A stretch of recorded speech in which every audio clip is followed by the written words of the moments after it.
Hello students, welcome to learn computer academy. Students, যে কোয়েরির আরও একটা ভিডিওতে আজকে আমরা যেটা শিখতে চলেছি সেটাও একটা ইন্টারভিউ রিলেটেড কোশ্চেন। তো এটা দিয়ে আমরা কিন্তু বিভিন্ন এফেক্ট আমরা তৈরি করতে পারি।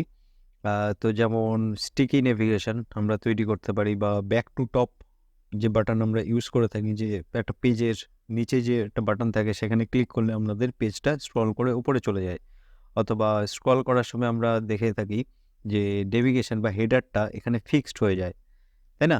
তো সেই বিষয়টা কিসের উপরে দাঁড়িয়ে, কোন কনসেপ্টের উপরে দাঁড়িয়ে, সেই কনসেপ্টটা আজকে আমরা শিখব। তো পরবর্তী একটা ভিডিওতে আমরা ওরকম কোনো ফাংশনালিটি বানাবো। তো আজকে শুধুমাত্র আমরা কনসেপ্টটা শিখবো যে অ্যাকচুয়ালি কাজ কীভাবে হয় এটা। তো চলুন শুরু করা যাক। তো সবার প্রথমে আমরা এতদিন ধরে যে ইভেন্ট লিসেনার শিখছিলাম সেটা শুধুমাত্র ছিল ক্লিক অথবা কোনো ফর্ম সাবমিট, ঠিক আছে?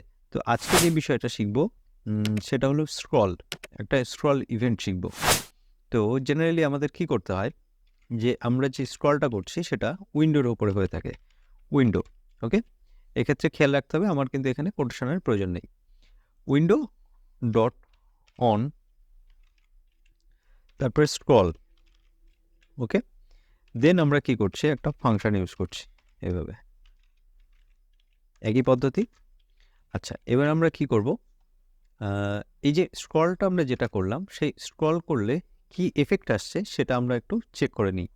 তো সবার প্রথমে আমি কি করতে পারি, আমি এখানে খেয়াল করে দেখুন, মেন নামে একটা ডিভ নিয়েছি, তার মধ্যে একটা ইউএল আছে। তো আমি এই মুহূর্তে কি করছি, একটা এখানে HTML লিখছি, এর মধ্যে এসে আমি কোটেশন দিয়ে লিখলাম যে সাপোজ এর ভিতরে একটা এলআই দিয়ে দিলাম। আমি জাভাস্ক্রিপ্টও আলোচনা করব এর সঙ্গে, যাতে আপনাদের কনসেপ্টটা বুঝতে সুবিধা হয়। তো আমি লিখলাম যে স্ক্রলিং। ওকে, তো আমি যে স্ক্রলটা করব সেটা বোঝার জন্য, তো আমি এখন যদি এখানে স্ক্রল করি তাহলে এটা বোঝা যাচ্ছে যে স্ক্রলিং। তো দেখে মনে হচ্ছে যেন এখানে একটাই টেক্সট রয়েছে, তো এটা পরিবর্তন হচ্ছে। তো সেটা বোঝার জন্য আমি একটা কাজ করছি, যে আমি এখানে একটা ভ্যারিয়েবল নিয়ে নিচ্ছি। ওকে, তো আমি এই কাজগুলো বাইরে করে নিচ্ছি। লেট i ইকুয়ালস টু 0 একটা ভ্যারিয়েবল নিলাম, এবং এই ভ্যারিয়েবলটাকে আমি এর সঙ্গে অ্যাটাচ করে দিচ্ছি। তো সেই জন্য আমাদের কি করতে হবে, এখানে কিন্তু কনক্যাটিনেশন করতে হবে। তো কনক্যাটিনেশন ব্যাপারটা কি, স্ট্রিংয়ের সঙ্গে যদি ভ্যারিয়েবলকে আমাকে অ্যাটাচ করতে হয়, এবং i প্লাস প্লাস ইউজ করছি, অর্থাৎ আমি যখনই স্ক্রল করব, এই i মানে হলো একটা ভ্যালু, সেই ভ্যালুটা ইনক্রিজ হতে থাকবে। ওকে, তো চলুন দেখে নিই। আমি যখন স্ক্রল করছি, খেয়াল করে দেখছেন যে নাম্বারটা কিন্তু বাড়ছে, তার মানে আমি এখানে স্ক্রলিংটা করছি। আর আমি যদি এখন স্ক্রলটা কমাতে থাকি, তাহলেও দেখবেন এই নাম্বারটা কিন্তু ইনক্রিজ হয়ে যাচ্ছে।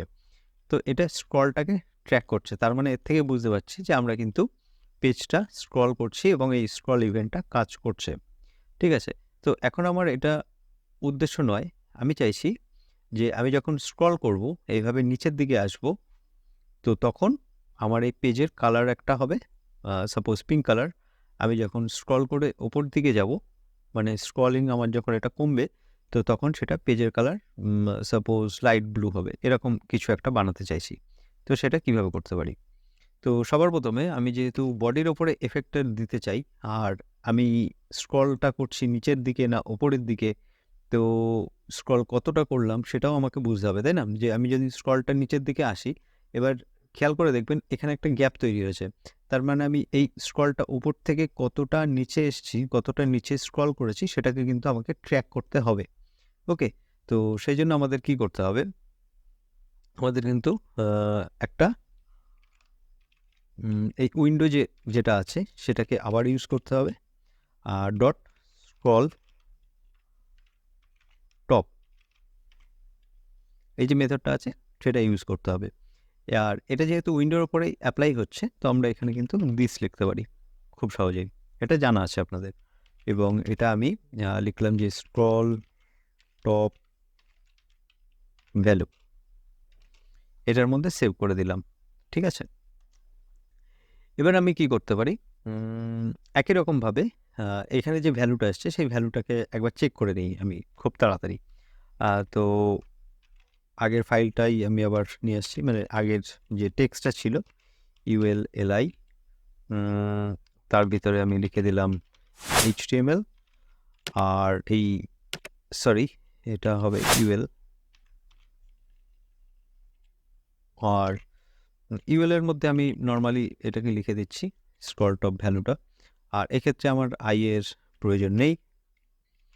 এবার যদি আমি স্ক্রল করে দেখি তাহলে দেখবেন এখানে একটা নাম্বার কিন্তু ইনক্রিজ হচ্ছে, আর আমি যদি উল্টো দিকে স্ক্রল করি, মানে স্ক্রল আপ করছি, তখন দেখুন নাম্বারটা কমছে আর একসময় 0 হয়ে গেল।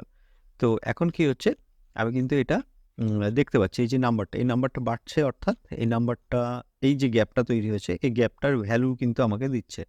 ঠিক আছে, তো এই গ্যাপের ভ্যালুটা কিন্তু আমাকে এখানে দিচ্ছে। তো কি করে বুঝলাম? আমি যদি একদম ওপরে টাচ করে নিই তাহলে কিন্তু 0, আর যদি নিচের দিকে আসি নাম্বারটা বাড়ছে। তো এই যে ভ্যালুটা, এই ভ্যালুটা আমাদের এখন প্রয়োজন হবে। তো এই ভ্যালুটাকে আমরা কিভাবে ইউজ করব? দেখুন, একটু অ্যাডভান্স মনে হবে, তো জাভাস্ক্রিপ্টের একটু নলেজ থাকতে হবে, তাহলে বুঝতে পারবেন বিষয়টা। তো স্ক্রল টপ ভ্যালু যদি গ্রেটার দেন 200 হয়, মানে এখানে যে নাম্বারটা, সেই নাম্বারটা যদি গ্রেটার দেন 200 হয়, তাহলে কি হবে? একটা কোশ্চেন মার্ক দিচ্ছি, এটা টার্নারি অপারেটর। আমাদের যে বডি আছে, সেই বডিটাকে আমি সবার প্রথমে টার্গেট করে নিচ্ছি। তো সেই জন্য আমি লেট বডি একটা ভ্যারিয়েবল নিচ্ছি, $বডি। ওকে, তো এই এতটা জিনিস যাতে আমাকে বারবার না লিখতে হয়, সেই জন্য আমি একটা ভ্যারিয়েবল নিয়েছি বডি। এটা আমি যা খুশি লিখতে পারতাম, বিও এভাবে লিখতে পারতাম। তো ঠিক আছে, তো আমি এখন বডি হিসাবে এটা চালাচ্ছি .css। এর মধ্যে এসে আমি লিখছি ব্যাকগ্রাউন্ড, আর এর ব্যাকগ্রাউন্ডের একটা কালার দিচ্ছি যে পিঙ্ক। ঠিক আছে, অর একই জিনিস কপি করলাম, পেস্ট করলাম। আচ্ছা, স্ক্রিনটাকে একটু ছোট করে নিচ্ছি, পিঙ্কের বদলে লাইট ব্লু। আচ্ছা, এবার কি হচ্ছে খেয়াল করে দেখি, রিফ্রেশ করছি।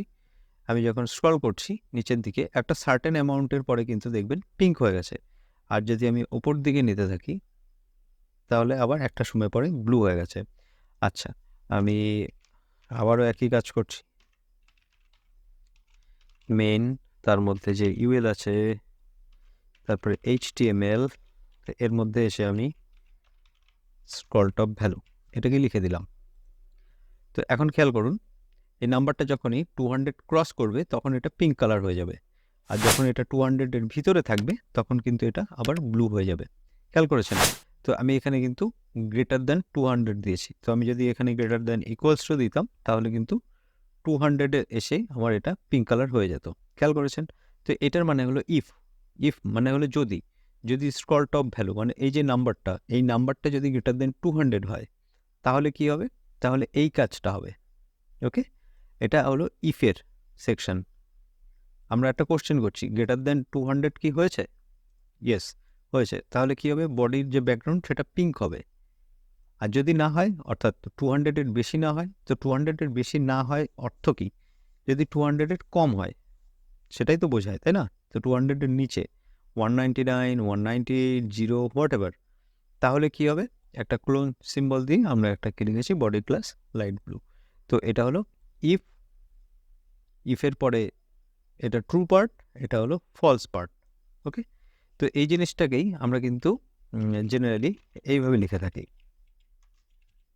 হেলস। ওকে, যাদের এই বিষয়টা বুঝতে একটু অসুবিধা হচ্ছে, তো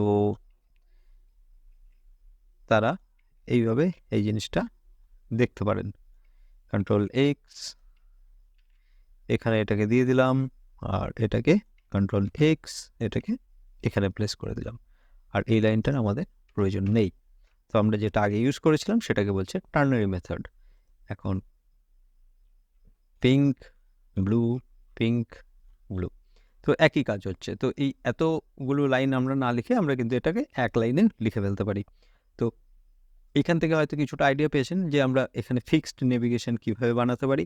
আমরা যদি বডির কালার চেঞ্জ করতে পারি তাহলে কিন্তু আমরা হেডারের মধ্যেও কিন্তু ক্লাস অ্যাড করতে পারি, এবার ক্লাস ছেড়েও দিতে পারি, তাই না? আর এটা একটু নিজে থেকে করার চেষ্টা করবেন যে আমরা স্টিকি হেডার কীভাবে করতে পারি। এই আইডিয়াটা আমি দিয়ে দিলাম আপনাদেরকে, আশা করি অবশ্যই পারবেন। ওকে, তো কোডিং বিষয়টা পুরোপুরি ম্যাথমেটিক্যাল আর লজিক্যাল, আপনাকে ভাবতে হবে এই বিষয়টা সম্পর্কে, ঠিক আছে? সব কিছু কিন্তু সবাই আপনাকে বানিয়ে দেবে না, আর সব কিছুই কিন্তু ইন্টারনেটে খুঁজলে হবে না, নিজে থেকে কিন্তু কিছুটা বুদ্ধি খরচ করতেই হবে। তো আজকের ভিডিও এতটুকুই, আমরা পরবর্তী ভিডিওতে আবার নতুন কোনো বিষয় নিয়ে আলোচনা করব। ধন্যবাদ।